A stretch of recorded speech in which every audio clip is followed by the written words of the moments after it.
yet another episode of The Gloving Paradigm, where I'm your host, Peter, aka LPD Dubuque, the cringiest Glover on YouTube.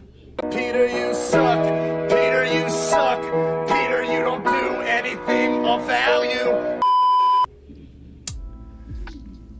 One pair of pants later. So what is it this week that I want to do? Well, if you can't really tell by how I'm just sitting in my room, sitting right in front of my computer, it means I'm going to be watching more Gloving content because you guys like it when I watch Gloving content. Right? Right?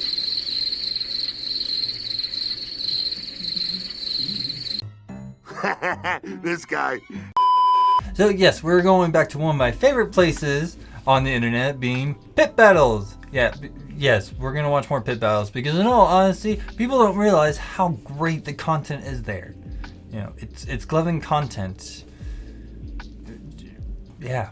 So, without any wasting anybody's more time, we're just going to hop right into it because we got a lot of things to go over. And alright, here we are, the place where all the magic happens for pit battles. One of my personal favorite places to be hanging out on Facebook, even though I really don't like this platform anymore, and I do not understand why we cannot just find a different platform. You know, like Discord, for example. Discord has never really had a problem like Facebook has been having at all. You know. Yeah. Why you booing me? I'm right! So, but without further ado, let's go ahead and see what our first pit battle is going to be. As you guys can already see down here that I already sorted it by recent posts, because if you do recent activities, you're probably going to see things that are like 4 years old, because that's a thing that does happen on a lot of the Gloving Facebook groups. Like, I just find it strange that people would just randomly start commenting on things that are like over 4 years old. Like, don't get me wrong, I get it, some shows were just absolute fire even back then for that time period, but I just find it a little odd where it just randomly, bloop, there it is. But alrighty, let's see what is our first pit battle of the day. Yeah. So our first one that comes up is Transitions versus Tama, which is a popular vote one. Do you find that interesting that they went with a popular vote only and not the typical multiple judges with popular vote as just a added bonus? Whatever. So let's just go ahead and see what Transitions has to bring to the table. If I remember correctly, I believe Transitions is currently participating in the Flowtron competition along with me, so this should be very interesting to see. But without further ado, Transitions, show me what you got. Let's see what you got. Oh, I'll show you what I got.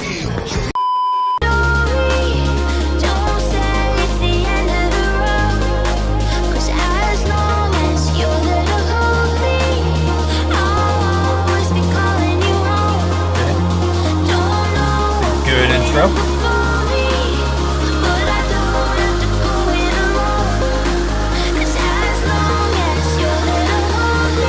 Like my inverted thumbs as always.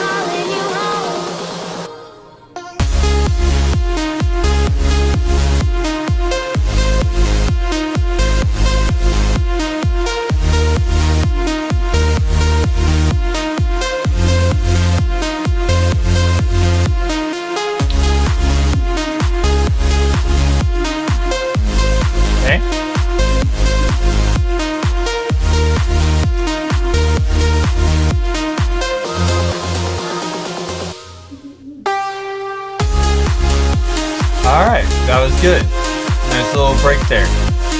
Enjoyed that.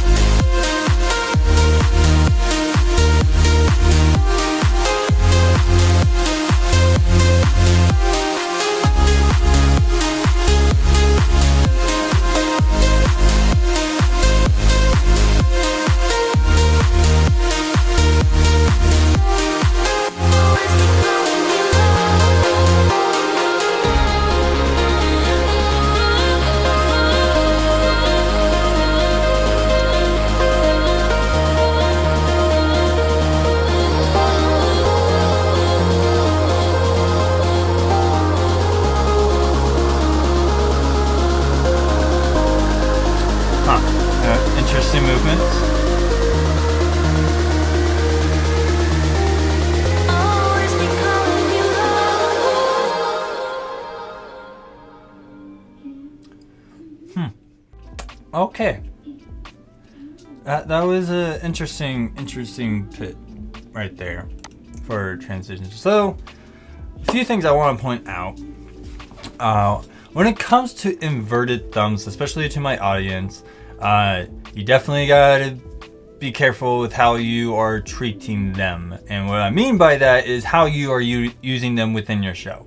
Okay. One thing I'll definitely say is that since they're inverted, the typical movements that one would make if they had them pointing forward, or the standardized configuration for your thumbs, like impacting, as a good example. When you have your thumbs inverted, certain movements like doing this with your thumbs doesn't necessarily translate well on the inversion. What it is that most people do when it comes to inverted thumbs is that they're utilizing the secondary action of it being a palm light, because what they're doing is literally pointing inward into your palm. It's one of my favorite things about inverted thumbs is that it allows for you to have essentially a palm light without actually having palm lights in it. And not only that, it gives much more of a kind of freedom of movement that you have. You're not as restrictive. And some people kind of agree, some people will disagree with me, but I have seen palm lights actually become a hindrance to some performers.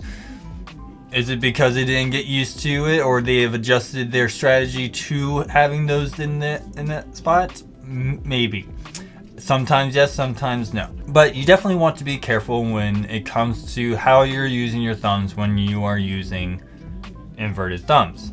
It's okay, in my opinion, to point with your thumb even if it's inverted, but to me, you gotta be showing it pointing into the palm. Like, you gotta utilize this feature when it's inverted, because you're going to be blasting. That's why I like seeing a lot of whip combos with inverted thumbs, and people actually have their thumb out, like how you see with my thumb is sticking out. Because, now granted, I will even say not everybody has a hitchhiker's thumb. This is the hitchhiker's thumb. So the light actually comes out a bit, so it actually blasts it into my hand a lot better. However, I don't think that's absolutely necessary. But you are trying to showcase that whole palm light effect that comes with your whips. So definitely be careful of doing that going forward transitions. Like, if you're going to continue using inverted thumbs, please do. I love inverted thumbs. It's like one of my favorite things. It cleans up certain aspects of a show that people don't realize, especially when it comes to whips, because then you get this beautiful tunneling effect that comes with that palm light blast, right? So definitely be careful on that. Just something I wanted to stress to my audience. Other than that, I honestly thought it was a good show. It was rather entertaining. Didn't really feel like there was a whole lot of expansion outside of the typical concepts that I was seeing. So definitely need to see the other show before I actually deliberate what I think which show was better. But I just felt like we kind of stayed within a very small comfort zone of movements and concepts. But of course, that's just me. You guys make your own decisions. It's the thing that's beautiful about this country, is that people can make their own decisions. Sure, Jan. So, let's see with his opponent, Tomo, what Tomo brings to the table, which I'm actually really excited about. The reason why I'm super excited to see what Tomo has to bring to the table is because I thoroughly enjoyed watching Tomo during the IGL comp, which if you guys have not seen it, go ahead and go check it out. Again, you see where Amicus is? That's where you're typically going to see where that card comes up. Yeah. But I do like watching Tomo shows. I'm hoping that he really does what he does best. So without further ado, Tomo, show me what you got. Show me what you got.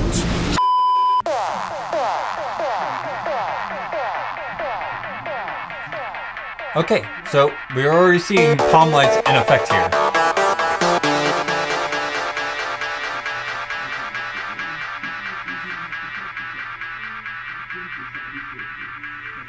Alright.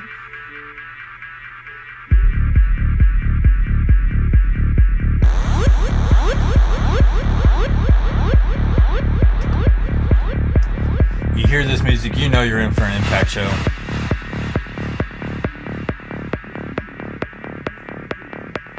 Oh, I liked that. That was nice.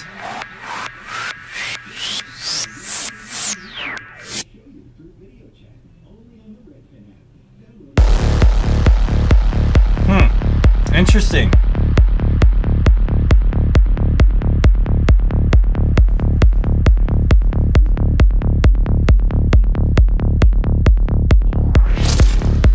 Very nice.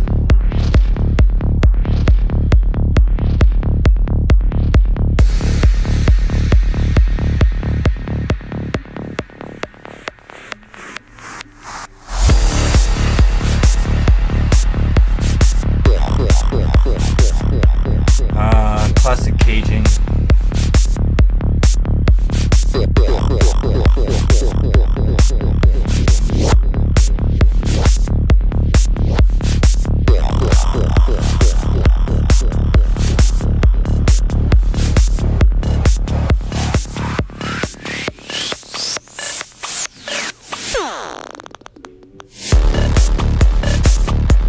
Very nice. Very, very nice. Okay, that... Man, that was short. Very interesting show, Tomo. I'll definitely want to point that out. I enjoyed it. Your precision was really, really strong. I really liked how you were actually getting your placements of your impacts in the place that you needed to be. To my audience, this is a very great example of what makes impacting so difficult to do for shows like this. I think it goes without saying that everybody should know that impact shows are long shows for a reason. It's because you can really showcase what you can do with your M1s, your M2s, and M3s. I felt with what Tomo presented was good. I will definitely also say that this show really showcased the difficulty that goes into impacting. Because if you do not know your timing perfectly, you can have situations where one light is still on when you might have intended to having both of them off. And that's why I always explain to a lot of people that impacting is very, very, very much like manual drive on a car. Okay, it's not just knowing how to shift and stuff like that. It is knowing the timing between your shifts and when you need to de-shift, upshift or downshift, all that stuff. There is a very important thing that you need to master. It's a very fundamental thing, but it's very important. Hence why we have something like the Rule of 3, which if you haven't heard my episode on that, you can go check it out over here. There's a reason why it's there. But I will certainly say to my audience members, when you are watching an impact show, that's something you want to be mindful of is how are they using their impacts? How are they using their Nova lights? And of course, I'm just going to say right now, that's what I like about palm lights when it comes to impact shows, because it adds that level of strobing that you can actually hide some of the mistakes that you make.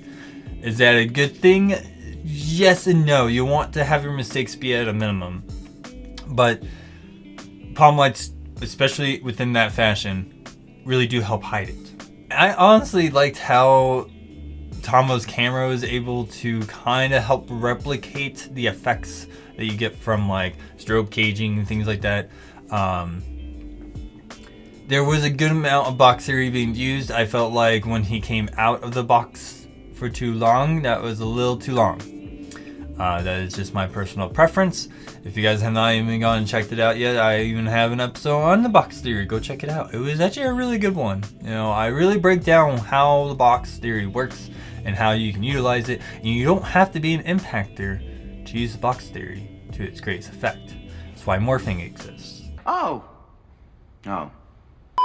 But other than that, who do I feel like had the better show between these two? It's a tough one. Don't get me wrong, I like Tomo's shows as an impact show. There was much to be desired from that show. It was very short-lived.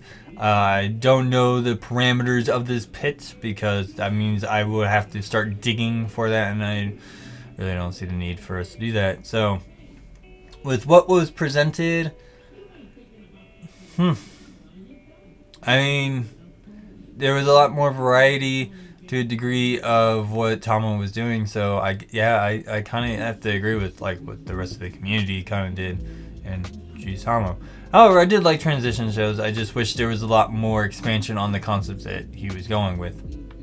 Felt very reserved in his overall show. So, congratulations, Tama. You get my vote. Enjoy it. Even though I think this one's already done. I think. A little longer than a few minutes later. Alrighty, now we're gonna be moving on. Let's see what our next pits is going to be, shall we?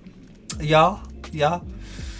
And already we found another one. Awesome. Yay. So, we have Shudder versus Snaps, which if you guys don't know, yes, these are the brothers that they've been doing a lot of pits with each other lately, which I kind of find funny. They've been fighting over the same spot like a bunch of times. So this is what I mean, how pit battles can actually curate the narrative like wrestling can, because you get recurring pits like this. So just want to point that out. Yeah. Okay. So first up, we're gonna see a Shutter's video, which this should be interesting because this could be anything when it comes to him. Personally, I personally think when it comes to the Chow brothers, they tend to be wild cards. So anything is freaking possible at this point. You can literally have any kind of show from these two because they've really been just all over the place in terms of concepts and stuff. Not saying that is a bad thing. It's not. It really isn't. Don't think that it is. But really excited to see where this goes. So without further ado, Shutter, show me what you got. Show me what you got. You don't know me, no, know me anymore. Like the chipset. Me in the cold, not my chains, they keep me warm. Still asking what love is and what it's all about. Well, I see all the money falling out of your lingerie. Been a while since I seen you on stage. Been a while and I'm still amazed. Running wild, that free spirit, you haven't changed, no. Found a better place and still without you, it's out of place. Still asking what love is, girl, while I'm on my way eastbound. I've been up, oh, I've been down, I've been lost. I was blind, but I found my way back home, I'm eastbound. I've been up, oh, I've been down, I've been lost. I was blind, but I found my way back home to you.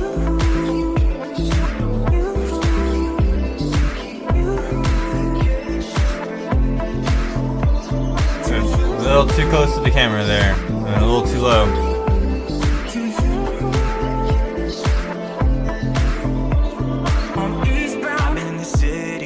I've been in the city for a minute. Crossover moves, I've been putting on a clinic now. Only talk money, I only talk business, and you only talk dirty now. You work hard for your paper. You don't look for me when I'm eastbound. Penthouse suites could save you. I could make you make sounds that'll echo. Used to be the girl I knew next door. Now I'm trying to find you at your next show. On my way, so don't let go. Riding through eastbound.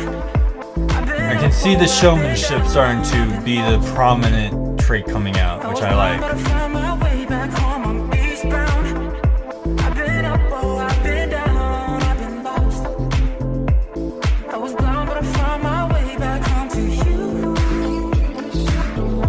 Oh.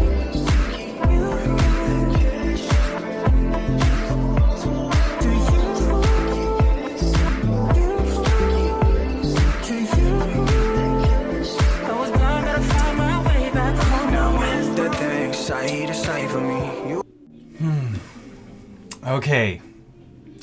We'll get to that ending here, but interesting show, Shutter. First of all, really like it. There was a level of showmanship that was actually being very prominent through the show. Do I feel like this Glover was giving me a lot of repetitious movements? Yes. I do know that Shutter has been relatively new to the scene in terms of how long he's been doing this. I think it's only been maybe a year to 2 years or so. So still not necessarily a baby Glover, but still a new Glover. You know what I mean? So with that being said, though, a lot of the intentionality with your movements was really there. I do feel like you're just getting a little too close to the camera that we start to lose on certain aspects. Like, it was really great that you finally went like this and finally got your 3-point thing, and then when you went like that, it was great. But you also had your fingers like going right off the screen. So it's all about understanding that relationship with your camera and how to do that. Now, granted, yes, I can see what my camera is seeing right now through my computer screen, and that's true. But it literally shows you how little of a difference of being this close and just pulling it back to about here and just moving it over just so you're nice and center frame to actually pull off a lot of your movements. Because the more you're right here, the more things come out. This can actually lose some people. But you can bring it back just a little bit and recenter it, and you can do all this stuff. You can still have that strong depth perception thing without losing all that parts where things are actually like coming off screen. So I definitely I just wanted to stress that to my audience, that understanding the relationship between you and your camera is extremely important, especially when it comes to these videos. It's really one of those things that I will say that does make or break your show. Other than that, I really enjoyed that show.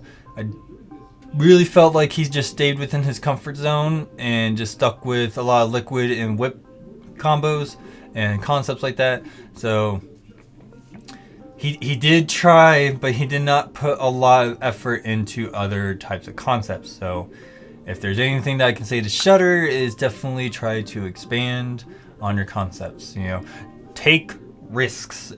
This is one of the things that I will definitely say to my audience members. If you're doing any pit battles, regardless if it's a list pit, ranked pit, exhibition pit, you know, collaborative pit, I don't really care at this point.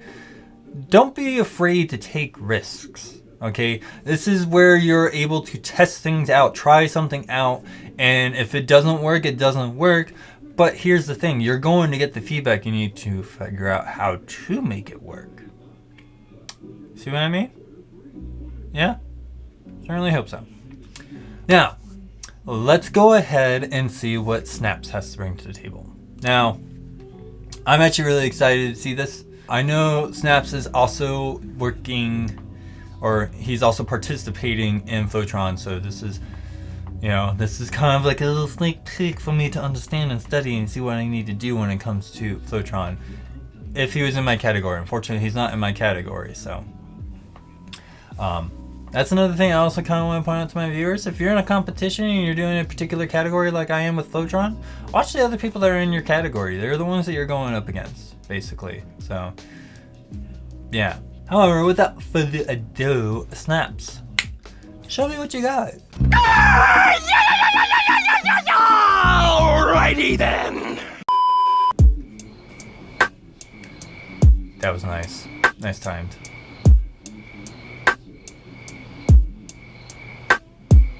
Wait for me. I'm running. Very strong pacing.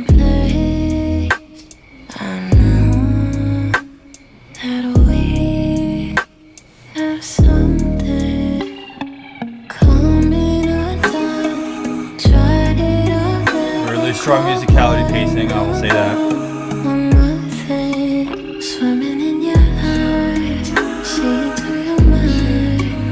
I could imagine if I don't have it, 'cause I keep running away from. I keep running from all the things I want.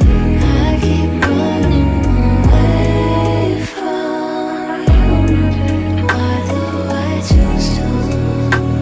Okay. I don't like playing That was games. interesting. Don't like to make mistakes. Can't change things I don't say. If I push away, tell me you stay. Wrong in all the right ways. Swimming in your eyes.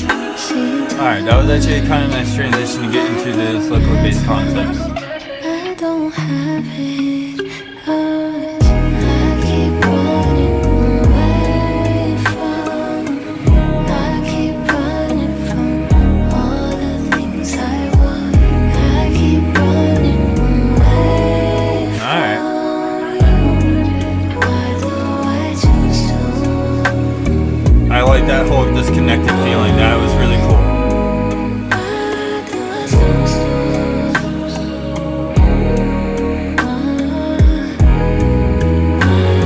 Very nice. Why do I choose to?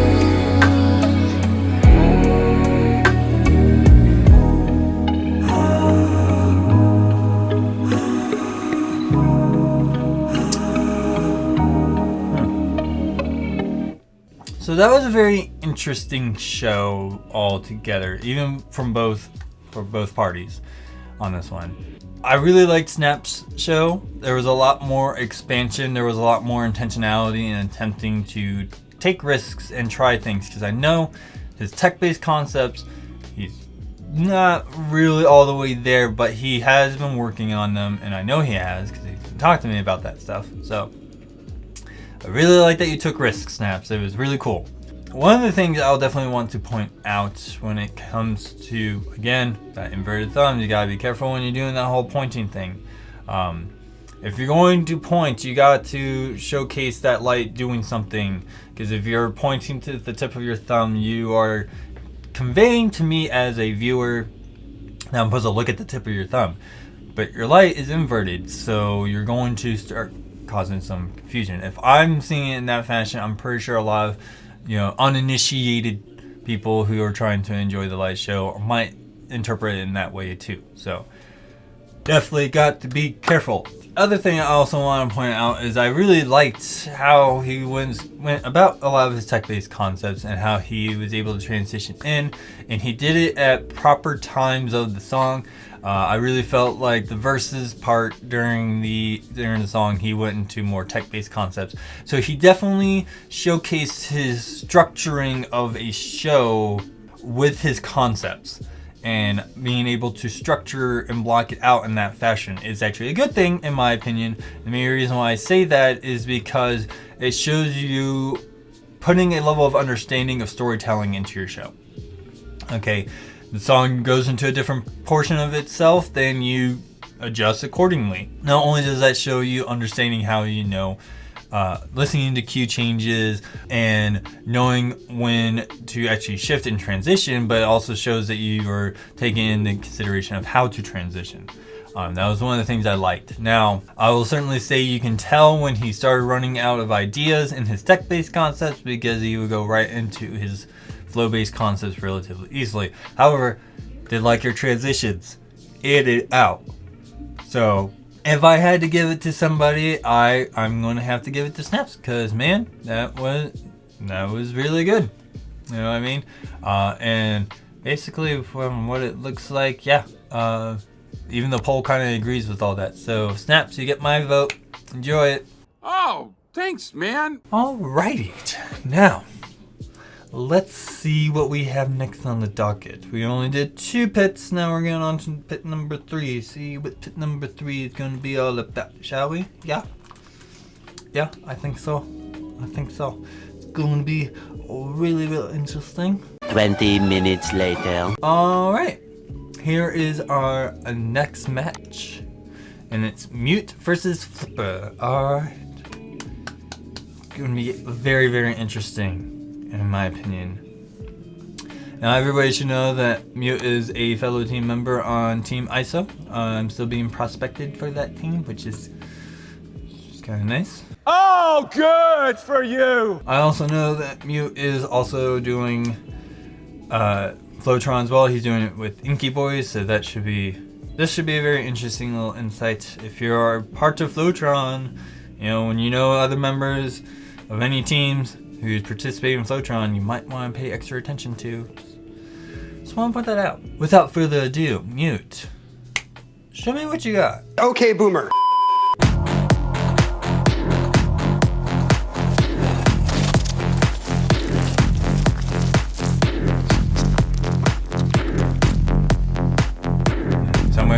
the Halloween spirit with their glow set.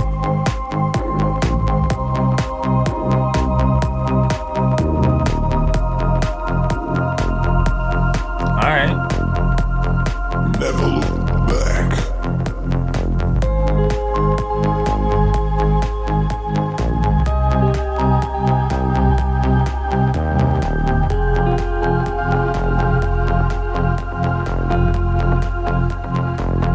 Interesting.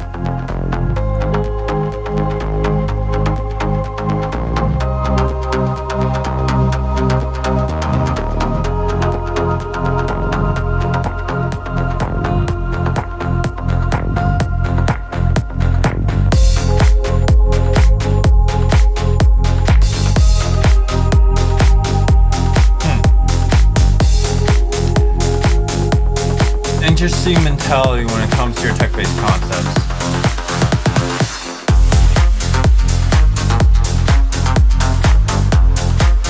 I like that.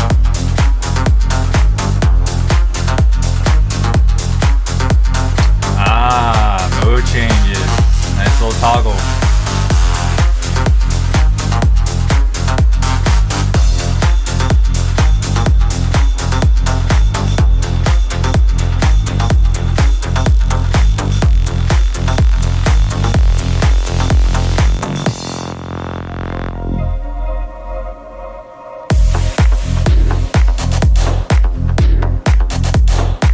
Ooh, I liked that. That was nice. Never look back. Very nice. There's a really strong form of use of space right there.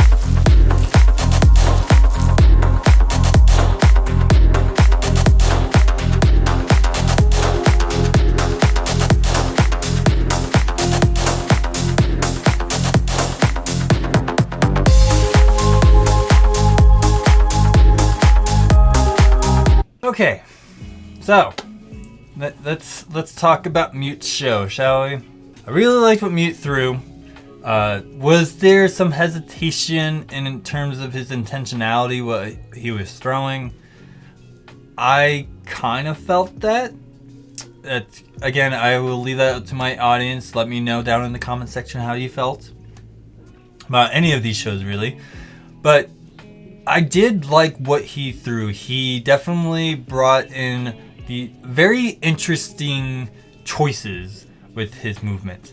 And I felt like a lot of those movements were also risk-taking.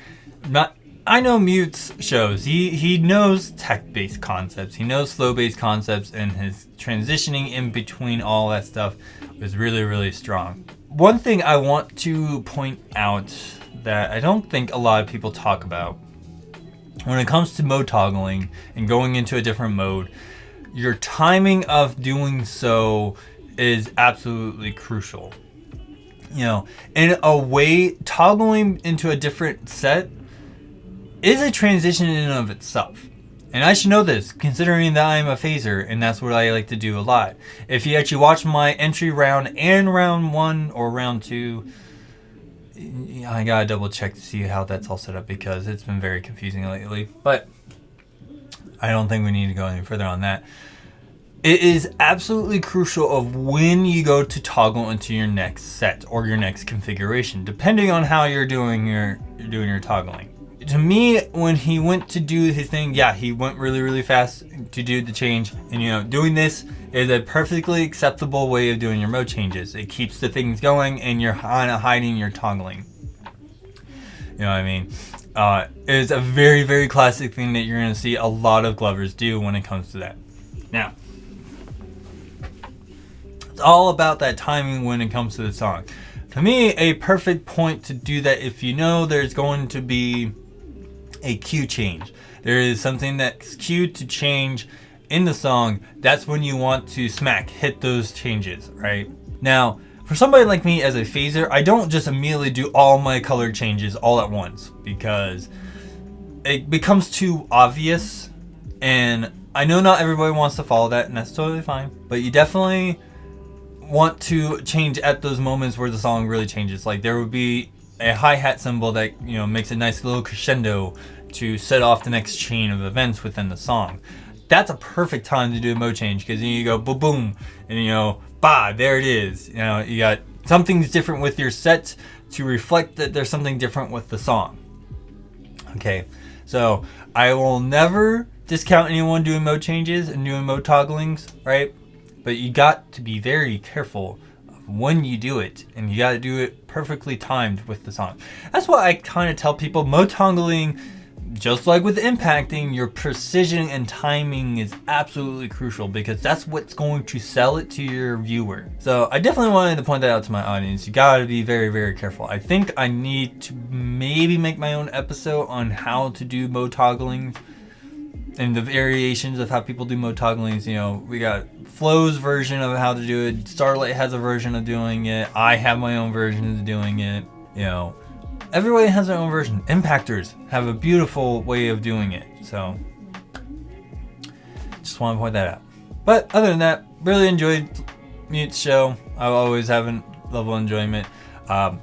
Like the color configurations, man. The orange with the green. It's all about Halloween, man. All about that pumpkin. You know, just yeah. All right. Well, without further ado, I think we can move on to see Flipper's show. Yeah. And something I kind of want to point out, and this doesn't make any sense to me. Okay. So I get that when we mark our videos on YouTube, when it asks you the question, is this made for kids? And it says, yes, this is made for kids, or no, this is made for kids. We are not saying to age restrict your show. It's not that kind of thing. Okay? Light shows is not an age restricted thing. I'm pretty sure I did an entire episode on my DMCA that talked about this, but I will touch on it real quick here. A few years ago, there has been some questionable videos that were put on YouTube Kids that I don't know why it was there, but regardless, the situation boiled up to a point where YouTube had to react. Hence why we have that question where it says, is this made for children? Just have it automatically set for no, this is not made for children. Do not age restrict it, because you're not showing anything that's age restricted. That's 18 plus kind of stuff. And if you're saying that your gloving video is 18 plus, you're doing something that you might not want to be doing, because gloving light shows are for everybody. You know, like for all ages. It's all age appropriate, unless you're doing like a lot of bird flipping in there, which you shouldn't be doing, because it's just rude. Don't age restrict your shows. It doesn't help anyone, and you usually have this problem where somebody's just trying to watch a show and they have to sit there and just want to point that out. Okay, I don't know why people are doing that. But without further ado, Flipper, show me what you got. All right, then I will.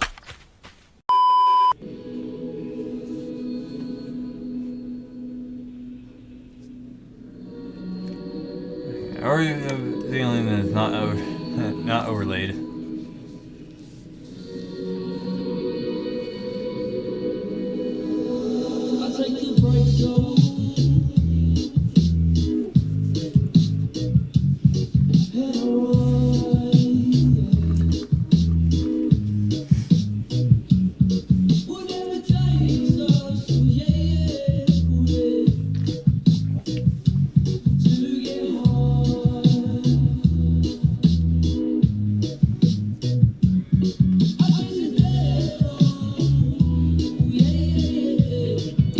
Alright, interesting.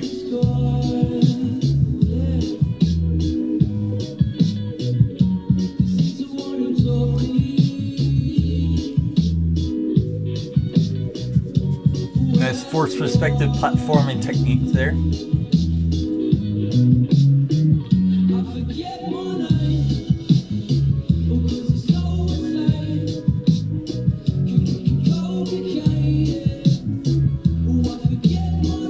Cluster variation, like the transitioning that he did right there too.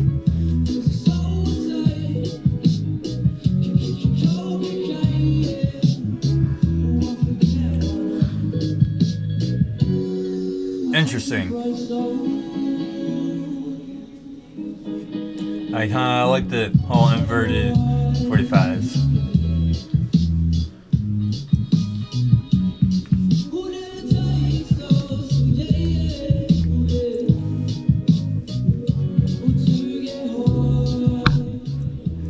Camera tap.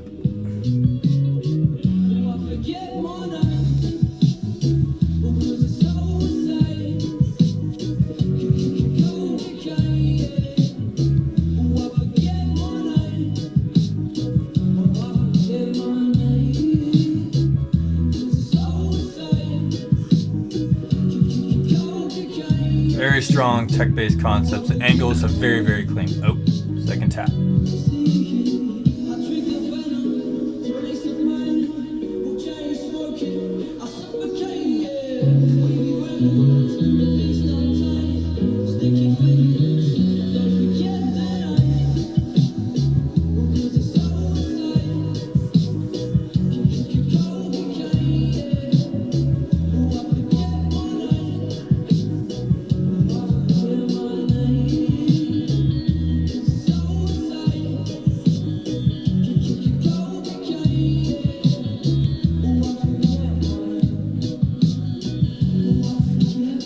Okay, that was very interesting. So,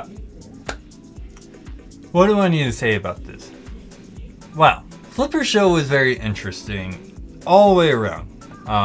One of the things I really liked about his show overall is his shapes. The shapes that he created with his, not necessarily his movements, but with just his hand positions and his placement, was extremely thorough. And I really, really liked it. I mean, the whole reverse 45 thing that he was doing, that was really cool. Never really seen anyone do that before. And I felt like that really paid off. Again, risk taking. Love it.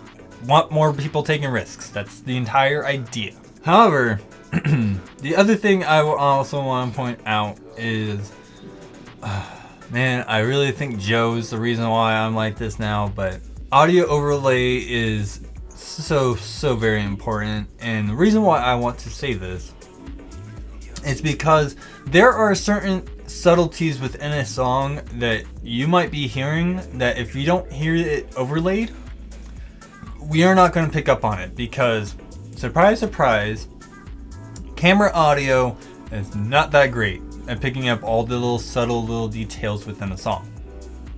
I mean, I talked about this with 30K a few times, but I'm going to stress this here now. Audio overlay is extremely important. The other reason why I also want to see that is because you tapped the camera twice and you heard it. Audio overlays, you're not going to hear those camera taps, so they might go unnoticed.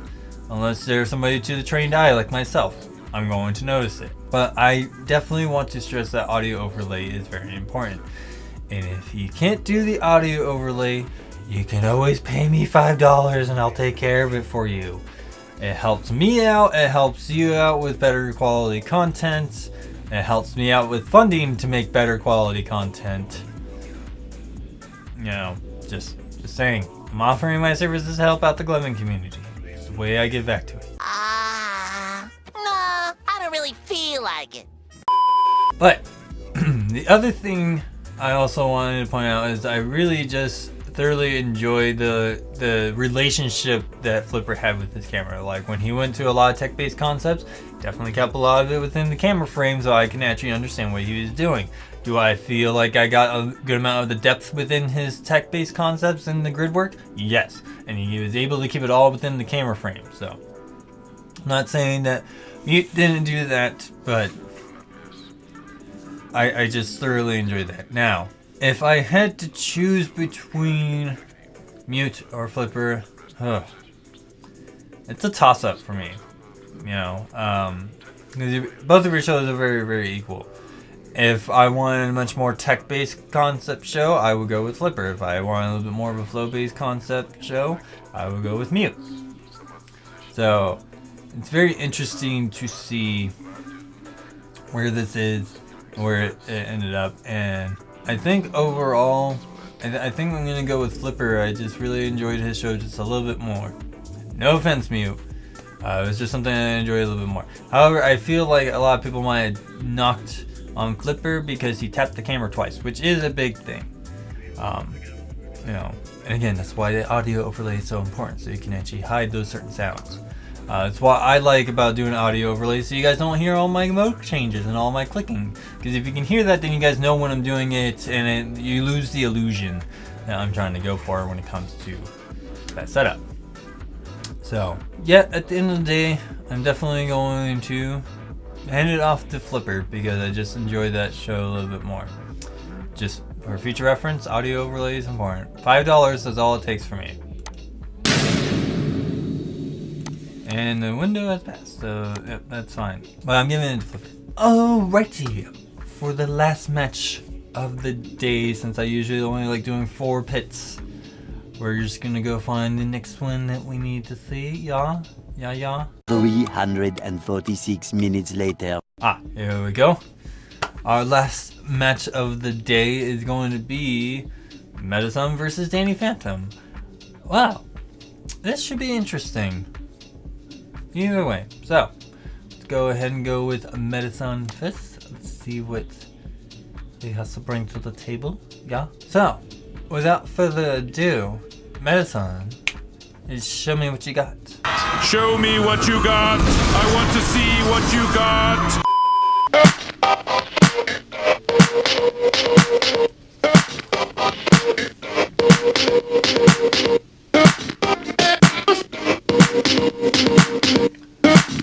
Very, very powerful opening, I'll say that.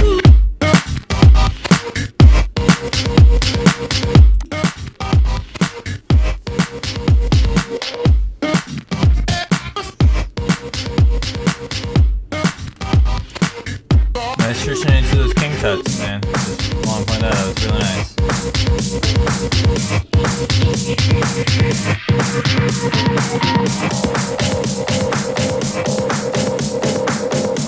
Nice finger placements, that was really strong.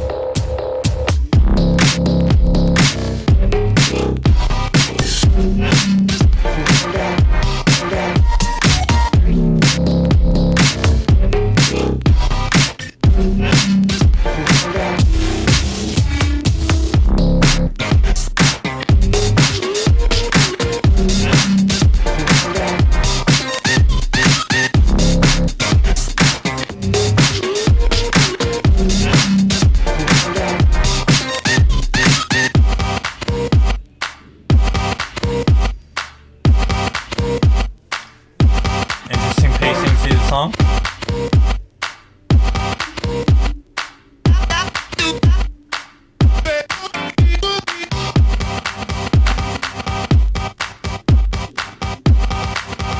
I like that. That was nice.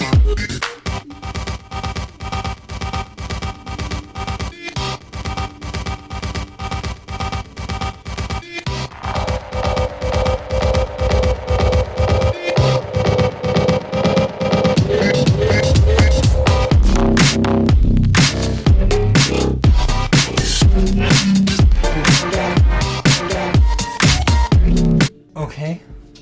That was an interesting way to end the show. So, alright, Mettasun, it was a very interesting show. To my audience, I will definitely want to point out it was a very strong opening to his show. Very, very fast-paced stuff already, but I kind of felt like that was a good way to draw you in. Really strong transitions through a lot of the show. I really liked how some of his transition that he went into his king tutting was really, really strong. I really thoroughly enjoyed that. That was really cool. So definitely want to give you huge points on that. The other thing I would like to point out as well is that I really, really liked how he was doing this, and he actually brought it through the whole use of space type deal. That was really, really smart. I really felt like that was a good, strong reflection on the song. So that was a great presentation. I'm not gonna knock on anything like that. I think there's not much for me to say about it. Just a really strong presentation, and I felt like a good amount of showmanship was a good high point of your show. So let's go ahead and see what your opponent has to bring to the table. Yeah, we should probably see. 10 seconds later. Alrighty, well, without further ado, Danny Phantom, show me what you got. Oh yeah, you gotta get swifty. You gotta get swifty in here.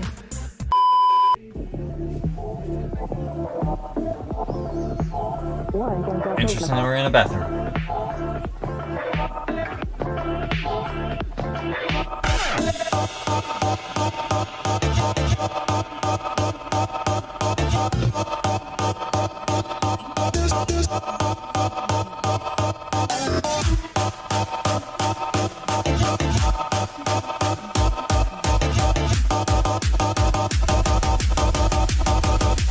He might have a disorder.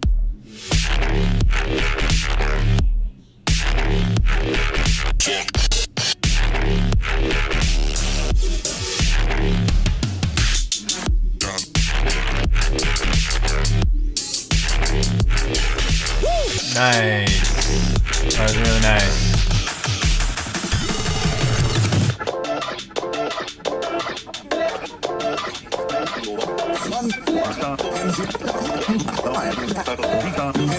Why can't he focus on just one thing?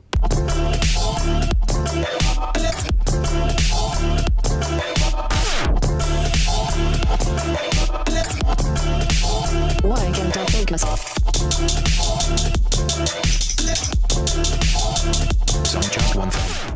Man, that was such short-lived videos.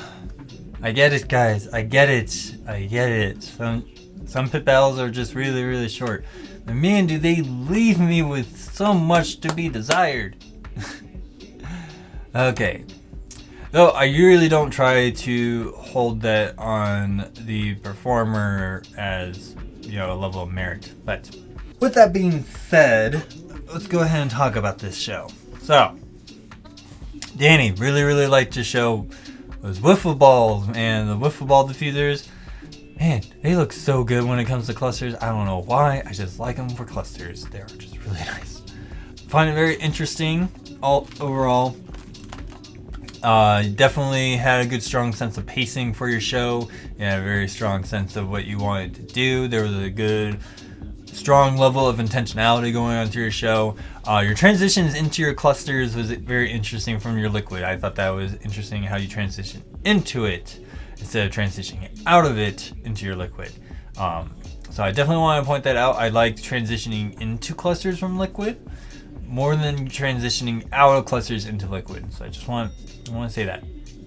All right. However, when the different positions that you were pulling off with your clusters was really smart. You're slowing down on them, so there's been massive improvement since the last time I actually watched a show from you. So kudos to you on that, my guy. Very strong. But other than that, when it comes to an overall show, you both had the same, well, not necessarily the same, but you guys had a very similar strong opening. When it came to the ending, though, I think Medicine kind of takes it on that part because he kind of brought it to a good conclusion. I didn't feel like I got that very well with your ending, but that's kind of how I feel. And he does bring up that kind of brings up that question, like with Mute Show, where he ended it the way he did. But I've seen other shows that we've seen on here, how they ended was not a very strong way of ending it. You know, you got when it comes to ending a show, it's all about that timing, and you definitely gotta let the song provide the way for you to end your show. Okay, what do I mean by that? I'm talking about a good cue change with the song, and you know, a very classical example of ending a show, like say you're at a festival and you're hearing that build up and then a drop's coming in, right? You know, you do the whole build up, you know, that's when you can actually start slowing it down, bringing it in that cage, and then when that drop hits, that's when you can go blah. You know, the drop provided you an out. So when you're listening to your music, definitely keep in mind those cue changes. Keep in mind when the song is going to start changing up and doing something different, because those are the points where you can end your show. You know, would it leave something to be desired from your viewer? Maybe. But when you end the show on a cue change like that, it brings that level of closure to the show, in my opinion. So, Did I feel like either of them really did that? I felt like Medicine did it better than Danny, so that's kind of how I feel about it. I will say this though, I feel like Danny had a lot more intentionality. There was a lot more feeling the flow from Medicine Show, but Danny Phantom definitely had a lot more intentionality.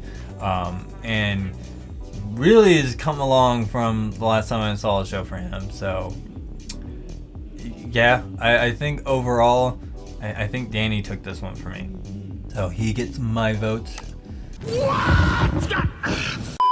But overall, it's a pretty close pit right now. You know, if we're looking at just the votes alone, 5-4, that's pretty good. Epilogue. But yeah, that is the 4 pits that we're gonna watch for this episode. I certainly hope you guys enjoy what I had to show you guys in this episode. I always have fun watching pit battles because it's great gloving content, and I feel like more people don't realize that all the good gloving content is happening right in this group.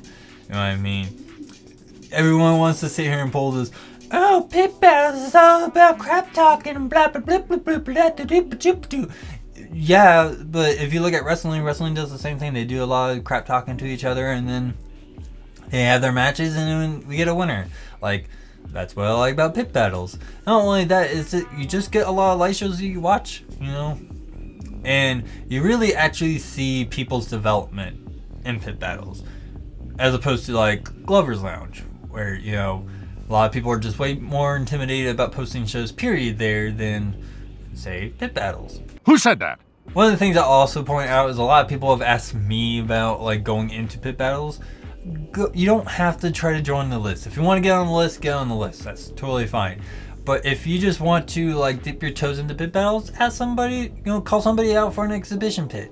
They exist for a reason. You know, there's exhibition matches in wrestling too. I just want to point that out. You know, not all of the matches that you see on a weekly basis are actually ranked pits or ranked matches in wrestling. You have plenty of exhibition matches. We have the same thing happening here in pit battles. So if you want to dip your toes in this stuff, call somebody out for an exhibition. That's why we have it. But other than that, I certainly hope you guys enjoyed what I had to show you in this episode. If you have any questions for me that I did not cover in this episode, you have the wonderful places on social media you can make that. They're all linked down in the description below. Go check out the description below because it's there for a reason. So do not hesitate to go check that stuff out. Do not hesitate to hit me up even on the comment section. And besides just liking, sharing, subscribing to my channel, you guys have another awesome opportunity to help me out making better gloving content by donating to my Ko-Fi. Please donate to my Ko-Fi so I may continue to listen to Lo-Fi. Just do it! Yep, and that's my slogan. But other than that, thank you guys so much for watching / listening / whatever, how you guys are consuming this content. I don't really know, but I hope you guys enjoyed it. But I am your host, Peter, aka LPD8 Dubuque, and I'll see you guys all next week.